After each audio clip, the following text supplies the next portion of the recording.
to share yet another teaching idea for language teachers. Have you ever wanted to use storybooks with your students as a springboard to other activities, but you weren't too sure exactly how you can do it? Storybooks and picture books bring us a wealth of ideas that we can use with our students no matter their age or level. I love storybooks, and as a language teacher, I love to use them with my young learners, of course, but even with my teenagers who love them and my adult students. Storybooks can lead to so many interesting assignments and projects. So, today I'm here to show you how you can get your students to write with a purpose using storybooks. More specifically, I'd like to talk about fairy tales. I'm sure that all of your students are familiar with a fairy tale. Little Red Riding Hood, Snow White, Goldilocks. There's so many more. And no matter the language. But have you ever considered that students could write a different version to one of these fairy tales? We all know that there are always two sides to a story, maybe even three, depending on the number of characters.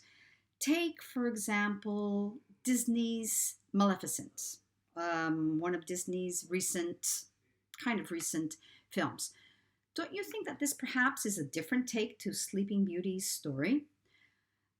So, the saying goes that we should never judge anyone without first walking a mile in their shoes. This is something that your students can think about. So, in the story of Jack and the Beanstalk, is the giant really the bad guy?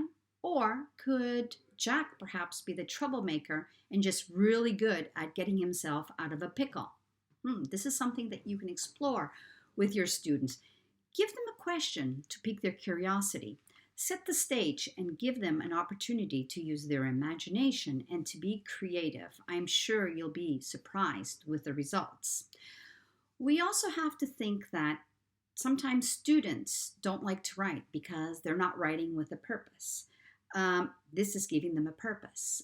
We have students who complain because they have no ideas, but here they have the idea. And we have other students who just don't like to write, but here again, you're giving them a purpose.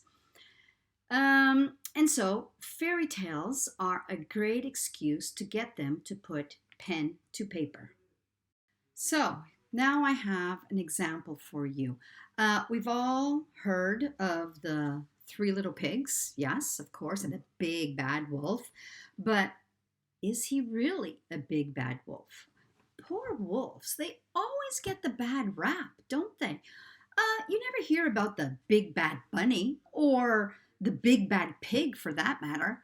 Okay, so this is the true story of the Three Little Pigs as told by a wolf, and it was told to John Seska, and it's illustrated by Lane Smith. Here we go. Everybody knows the story of the Three Little Pigs, or at least they think they do. But I'll let you in on a little secret. Nobody knows the real story because nobody has ever heard my side of the story. I'm the wolf, Alexander T. Wolf. You can call me Al. I don't know how this whole big bad wolf thing got started, but it's all wrong. Maybe it's because of our diet. Hey, it's not my fault wolves eat cute little animals like bunnies and sheep and pigs. That's just the way we are. If cheeseburgers were cute, folks would probably think you were big and bad too. But like I was saying, the whole big bad wolf thing is all wrong. The real story is about a sneeze and a cup of sugar. Way back in Once Upon a Time, I was making a birthday cake for my dear old granny.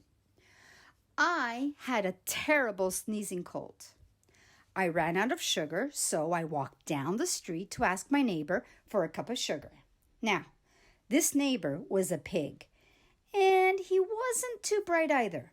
He had built his whole house out of straw. Can you believe it? I mean, Who in their right mind would build a house of straw? So, of course, the minute I knocked on the door, it fell right in. I didn't want to just walk into somebody else's house, so I called, "Little pig, little pig, are you in?" No answer. I was just about to go home without the cup of sugar for my dear old granny's birthday cake. That's when my nose started to itch. Oh, I felt a sneeze coming on. Well, I huffed and I snuffed and I sneezed a great sneeze. Achoo! And you know what? That whole darn straw house fell down. And right in the middle of the pile of straw was the first little pig, dead as a doornail. He had been home the whole time. It seemed like a shame to leave a perfectly good ham dinner lying there in the straw. So I ate it up. Think of it as a big cheeseburger just lying there. I was feeling a little better, but I still didn't have my cup of sugar, so I went to the next neighbor's house. This neighbor was the first little pig's brother. He was a little smarter, but not much. He had built his house of sticks. I rang the bell on the stick house. Nobody answered. I called, "Mr. Pig, Mr. Pig, are you in?" He yelled back, "Go away, Wolf! You can't come in! I'm shaving the hairs on my chinny chin chin!" I had just grabbed the doorknob when I felt another sneeze coming on. Oh, I huffed and I snuffed and I tried to cover my mouth, but I sneezed a great sneeze. Achoo! And you're not going to believe it, but this guy's house fell down just like his brother's. When the dust cleared, there was the second little pig, dead as a doornail. Wolf's honor. Now, you know, food will spoil if you just leave it out in the open. So I did the only thing there was to do. I had dinner again. Think of it as a second helping. I was getting awfully full, but my cold was feeling a little better. And I still didn't have that cup of sugar for my dear old granny's birthday cake. So I went to the next house. This guy was the first and second little pig's brother. He must have been the brains of the family. He had built his house of bricks. I knocked on the brick house. No answer. I called, "Mr. Pig, Mr. Pig, are you in?" And do you know what that rude little porker answered? "Get out of here, Wolf. Don't bother me again." Talk about impolite. He probably had a whole sack full of sugar, and he wouldn't give me even one little cup for my dear, sweet old granny's birthday cake. What a pig!